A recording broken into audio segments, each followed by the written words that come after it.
London ട്രിപ്പിന്റെ രണ്ടാമത്തെ ദിവസം നമ്മൾ രാവിലെ വെളിയിലേക്ക് ഇറങ്ങിയിരിക്കുകയാണ്. എല്ലാരും ഹായ് പറയൂ.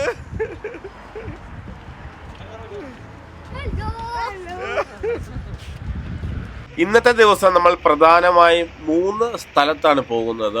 ഒന്ന് ലണ്ടനായി ആണ് നമ്മൾ ഈ വീഡിയോയിൽ നമ്മൾ ഉൾപ്പെടുത്തുന്നത്. പിന്നെ നമ്മൾ പോകുന്നത് മാഡം ടുസാഡ്സ്, പിന്നെ സീ ലൈഫ്. അങ്ങനെ ഈ 3 സ്ഥലങ്ങളാണ് നമ്മൾ മെയിനായിട്ട് ഇന്ന് പോകുന്നത്.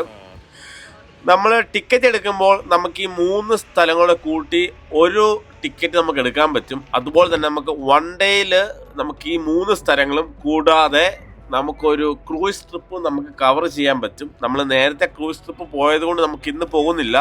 നിങ്ങൾ വൺ ഡേ ലണ്ടൻ ട്രിപ്പൊക്കെ പ്ലാൻ ചെയ്യുന്നവരാണെന്നുണ്ടെങ്കിൽ മെയിനായിട്ട് നിങ്ങൾക്ക് ഇപ്പോൾ പോകാൻ പറ്റുന്ന സ്ഥലങ്ങൾ, അതായത് ലണ്ടൻ ബ്രിഡ്ജ്, ലണ്ടനായി, അതുപോലെ ഈ മാഡൻ ടുസാഡ്സ്, സീ ലൈഫ്, അതുപോലെ തന്നെ ക്രൂസ് ട്രിപ്പ്, ഇത്രയും കാര്യങ്ങളൊക്കെ ഏകദേശം നമ്മൾ നന്നായി പ്ലാൻ ചെയ്ത് കഴിഞ്ഞാൽ നമുക്ക് ഒരു ദിവസം കൊണ്ട് തന്നെ നമുക്ക് കംപ്ലീറ്റ് ചെയ്യാൻ പറ്റുന്നതാണ്. അപ്പോൾ ഇന്നത്തെ വീഡിയോയിൽ നമ്മൾ കാണിക്കാൻ പോകുന്നത് ലണ്ടനായി ആണ്. അങ്ങനെ നമ്മളിപ്പോൾ ബസ്സിലാണ് യാത്ര ചെയ്തുകൊണ്ടിരിക്കുന്നത്. ഞാൻ നേരത്തെ പറഞ്ഞതുപോലെ തന്നെ ഇന്നും നമ്മൾ ഡബിൾ ഡെക്കർ ബസ്സിലാണ് കയറിയിരിക്കുന്നത്. ഞാൻ ഇപ്പോൾ ഇരിക്കുന്നത് രണ്ടാമത്തെ ഡെക്കറിലെ ഏറ്റവും ഫ്രണ്ടിലായിട്ടാണ്. നമുക്ക് ഏറ്റവും ഫ്രണ്ടിൽ ഇരിക്കുവാണെന്നുണ്ടെങ്കിൽ നമുക്ക് ഇതുപോലെ കാഴ്ചകളൊക്കെ നല്ല ഭംഗിയായിട്ട് കാണാൻ പറ്റും. അതുപോലെ നമ്മൾ കുറച്ച് ഹൈറ്റിൽ നിന്ന് കാണുന്നത് കൊണ്ട് നമുക്ക് കുറച്ചുകൂടെ നല്ല ഒരു ഏരിയ നമുക്ക് നന്നായിട്ട് തന്നെ കാണാൻ സാധിക്കും. നമ്മൾ ഈ റൂട്ടിൽ ആദ്യമായിട്ടാണ് ബസ്സിൽ പോകുന്നത്. അതുകൊണ്ട് തന്നെ നമുക്ക് ഇഷ്ടംപോലെ പല രീതിയിലുള്ള ആർക്കിടെക്ചറുകളും കെട്ടിടങ്ങളും ഒക്കെ നമുക്ക് കാണാൻ സാധിക്കുന്നുണ്ട്. അപ്പോൾ നമ്മൾ ഇന്ന് ആദ്യമേ നമ്മൾ കാണാൻ പോകുന്നത് ലണ്ടൻ ഐ ആണ്. ലണ്ടൻ ഐയുടെ ഒരു പ്രത്യേകത എന്ന് പറഞ്ഞു കഴിഞ്ഞാൽ 2000-ലാണ് ഈ ലണ്ടൻ ഐ അഥവാ ഫെറിസ് വീല് ഇവിടെ സ്ഥാപിക്കുന്നത്. ഈ ലണ്ടനായി സ്ഥാപിക്കുന്ന സമയത്ത് ലോകത്തിലെ ഏറ്റവും വലിയ ഫെറിസ് വീൽ ഇതായിരുന്നു. പക്ഷേ 2006 ചൈനയിൽ വേറെ ഒരു ഫെറിസ് വീല് ഇതിനേക്കാളും വലുത് സ്ഥാപിച്ചിട്ടുണ്ട്. അങ്ങനെ ലണ്ടനായുടെ 1ാം സ്ഥാനം 2006 നഷ്ടപ്പെട്ടു. പിന്നെ ഇതിൻ്റെ ഒരു സൈസിനെ പറ്റി പറയുകയാണെങ്കിൽ ഏകദേശം 32 ക്യാപ്സൂളുകളാണ് ഇതിലുള്ളത്. നമുക്ക് അകലെയായിട്ട് നമുക്ക് ലണ്ടനായി കാണാം. ആ ഒരു സൈക്കിളിൻ്റെ വീല് പോലിരിക്കുന്ന സ്ട്രക്ചറിൽ പുറത്തായിട്ട് ചെറിയ ചെറിയ ക്യാപ്സ്യൂൾ ഷേപ്പിലുള്ള ഓരോരോ ക്യാബിനുകൾ നമുക്ക് കാണാൻ സാധിക്കും. അങ്ങനെയുള്ള 32 ക്യാപ്സ്യൂളുകളാണ് ഈ ലണ്ടൻ ഐക്കുള്ളത്. ഓരോ ക്യാപ്സ്യൂളിലും ഏകദേശം 25 പേർക്ക് ഇരിക്കാൻ പറ്റും. അങ്ങനെ ഏകദേശം 800 പേർക്കാണ് ഈ ഒരു ലണ്ടൻ ഐയിൽ അറ്റ് എ ടൈമിൽ നമുക്ക് കയറാൻ സാധിക്കുക. ഇതൊരു ഫുൾ റൊട്ടേഷൻ കറങ്ങി വരുന്നതിന് ഏകദേശം അരമണിക്കൂറാണ് സമയം എടുക്കുന്നത്. ഇത് വളരെ ഫേമസ് ആയതുകൊണ്ട് തന്നെ ധാരാളം പേര് ഇവിടേക്ക് എത്തുന്നുണ്ട്. അതുകൊണ്ട് തന്നെ വൈകുന്നേരങ്ങളിലോ അല്ലെങ്കിൽ രാവിലെയോ ഒക്കെ വരുവാണെന്നുണ്ടെങ്കിൽ, അല്ലെങ്കിൽ വീക്ക് ഡേയ്സിലൊക്കെ വരുവാണെന്നുണ്ടെങ്കിൽ തിരക്ക് കുറവായിരിക്കും. നമ്മൾ ഏകദേശം 1 മണിക്കൂർ സമയം മേളിൽ ക്യൂ നിന്നിട്ടാണ് നമ്മൾ ഈ ലണ്ടനയിൽ കയറാൻ സാധിച്ചത്. അതല്ലാന്നുണ്ടെങ്കിൽ നമുക്ക് എക്സ്പ്രസ് ടിക്കറ്റ് അങ്ങനെയൊക്കെ നമുക്ക് ടിക്കറ്റ് കിട്ടും. ഏറ്റവും നല്ലത് വീക്ക് ഡേയ്സിലൊക്കെ വരിക എന്നുള്ളതാണ്. അപ്പോഴാണെങ്കിൽ തിരക്ക് കുറവായിരിക്കും. നമ്മളങ്ങനെ ക്യാപ്സ്യൂളിൽ കയറി. ഈ ഒരു കാണുന്നതാണ് ഇതിൻ്റെ ഒരു ക്യാപ്സ്യൂൾ. ഏകദേശം നമ്മളൊരു ചെറിയൊരു റൂമിൻ്റെ ഒരു സൈസ് ഉണ്ട്. ഇതാണ് നമ്മുടെ ഈ വീല് കറങ്ങാൻ സഹായിക്കുന്ന മെക്കാനിസം. ഇത് വെച്ചിട്ടാണ് ഈ ഒരു വീല് കറങ്ങുക. നമ്മൾ ശരിക്കും പറഞ്ഞു കഴിഞ്ഞാൽ ഏകദേശം 135 മീറ്റർ ആണ് ഇതിൻ്റെ ഒരു ഹൈറ്റ് എന്ന് പറയുന്നത്. അതായത് നിങ്ങൾക്ക് അപ്പം തന്നെ മനസ്സിലാവും നല്ലൊരു ഹൈറ്റ് ഉണ്ട്.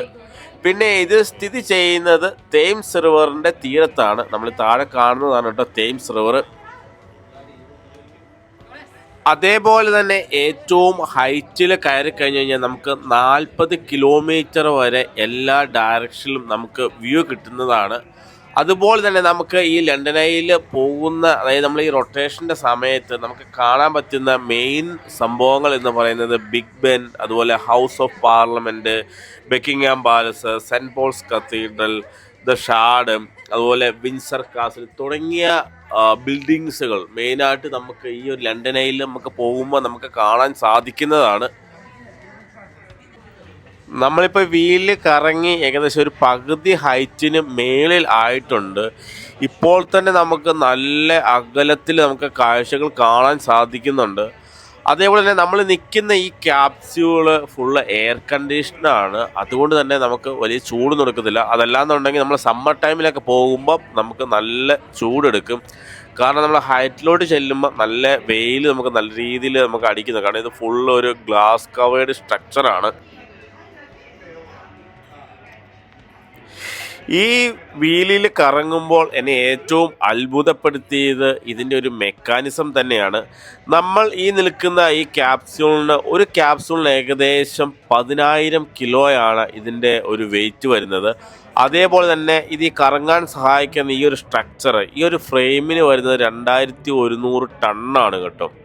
അത്രയും വെയിറ്റാണ് ഇതൊന്ന് ബാലൻസ് ചെയ്ത് നിൽക്കുന്നത്. അതുകൊണ്ട് തന്നെ ഇത് വളരെ ഒരു അത്ഭുതമാണ്. ഒരേ സമയം നമുക്ക് ഈ കാഴ്ചകളും അതുപോലെ തന്നെ ഈ ഒരു ഫെറിസ് വീലിൻ്റെ ഒരു വർക്കിങ്ങും നമുക്ക് വളരെ അത്ഭുതകരമാണ്. നമ്മളങ്ങനെ ഏറ്റവും ടോപ്പിലെത്തി വീണ്ടും നമ്മൾ താഴേക്ക് ഇപ്പം ഇറങ്ങിക്കൊണ്ടിരിക്കുകയാണ്. ഏറ്റവും തിരക്ക് കുറഞ്ഞ് വരാൻ പറ്റുന്നത് രാവിലെയും അതുപോലെ തന്നെ ഈവനിങ് ടൈം ഒക്കെയാണ് നമുക്ക് ഏറ്റവും വരാൻ പറ്റുന്ന തിരക്ക് കുറഞ്ഞ സമയം. അതുപോലെ തന്നെ നിങ്ങൾക്കിത് ഈ ഒരു ടൈമിൽ ഇപ്പം നമ്മൾ കയറിയത് ഏകദേശം 10 മണി 11 മണി ആ ഒരു സമയമാണ്. ഈ ഒരു സമയത്ത് വന്നു കഴിഞ്ഞ് കഴിഞ്ഞാൽ നമുക്ക് ഈ വ്യൂ നല്ല ക്ലിയർ ആയിട്ട് കാണാൻ സാധിക്കും. അതേപോലെ നമ്മൾ സൺസെറ്റിൻ്റെ സമയത്തൊക്കെ വന്നു കഴിഞ്ഞാൽ നമുക്ക് വേറൊരു തരത്തിലുള്ള ഒരു വ്യൂ, നല്ലൊരു മാജിക്കൽ വ്യൂ നമുക്ക് ആ സമയത്ത് കിട്ടുന്നതാണ്. നമ്മുടെ താഴെ നമ്മുടെ തേംസ് റിവറാണ് കിടക്കുന്നത്. എത്ര വലിയ നദിയാണ് നോക്കിക്കേ. ഒരു ഫേമസ് നദി തന്നെയാണ് കേട്ടോ ഇംഗ്ലണ്ടിലെ. നമ്മളങ്ങനെ അരമണിക്കൂറിന് ശേഷം നമ്മുടെ കറങ്ങി നമ്മൾ താഴെ വന്നു. ഇനിയിപ്പോൾ നമ്മൾ ഇറങ്ങാൻ പോവുകയാണ്. അതുപോലെ തന്നെ നമുക്ക് ഇവിടുന്ന് സുവനീറൊക്കെ കിട്ടും. അതുപോലെ നമുക്ക് ഈ ലണ്ടനിൽ ഇരിക്കുന്ന പോലെ ഫോട്ടോ ഒക്കെ നമുക്ക് ഇതിൻ്റെ പുറത്തുനിന്ന് തന്നെ നമുക്ക് ഫോട്ടോ ഒക്കെ എടുത്ത് വാങ്ങിക്കാം. ഞാൻ എന്തായാലും ഒരു ചെറിയൊരു സുവനീറായിട്ടുള്ളൊരു കോയിൻ വാങ്ങിക്കുകയാണ്. അതേപോലെ തന്നെ നമുക്ക് വേറെയുള്ള സുവനീറുകളും നമുക്ക് ഇവിടെയും ഇതിൻ്റെ പുറത്തുള്ള ചെറിയ ഷോപ്പിൽ നിന്നൊക്കെ ലഭിക്കും. പിന്നെ നമുക്ക് ഫുഡ് കഴിക്കാനാണെങ്കിലും ചെറിയ കഫേകളൊക്കെ ഇതിൻ്റെ പുറത്തുണ്ട്. ഇനിയിപ്പോൾ നമ്മൾ നേരെ പോകുന്നത് മാഡം ടുസ്സാഡ്സ് വാക്സ് മ്യൂസിയം അതുപോലെ തന്നെ സീ ലൈഫ് എന്നിവയൊക്കെ കാണാൻ വേണ്ടിയിട്ടാണ്. അപ്പോൾ അതിൻ്റെ വിശേഷങ്ങളുമായി നമുക്ക് അടുത്ത വീഡിയോയിൽ കണ്ടുമുട്ടാം.